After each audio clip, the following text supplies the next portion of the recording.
মোমো খাওয়ার ইচ্ছে হলে আর দোকানে যেতে হবে না, এবার নিজেরা বাড়িতে খুব সহজেই বানিয়ে নিতে পারবে গন্ধরাজ চিকেন মোমো।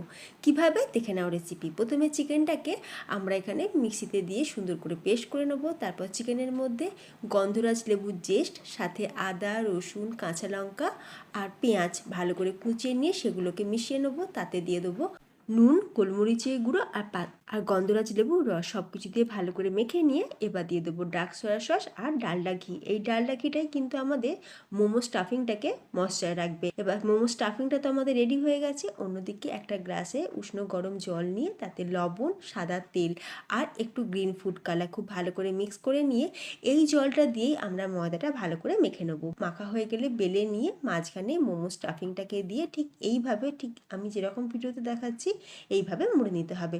তোমরা চাইলে কিন্তু তোমাদের পছন্দ মতন ফোল্ডটা করতে পারো। যেহেতু গন্ধরাজ মোমো তাই আমি গন্ধরাজ লেবুরই একটু শেপটা দেওয়ার চেষ্টা করলাম।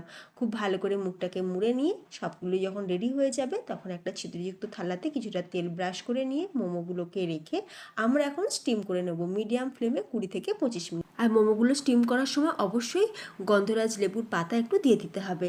এবার একটা মোমো সস বানিয়ে নেবো। সেই জন্য টমেটো আর গোটা শুকনো লঙ্কা একটু ভাপিয়ে নিয়ে জল ফেলে দিয়ে তারপর সেটাকে মিক্সিতে দিয়ে রসুন, স্বাদ অনুযায়ী লবণ দিয়ে ভালো করে পেস্ট করে নিলে তৈরি ঝাল ঝাল মোমো সস। চিকেন মোমো আর গন্ধরাজ চিকেন মোমোর মধ্যে ফ্লেভারটা ছাড়া আর কোনো কিছুরই তফাৎ নেই।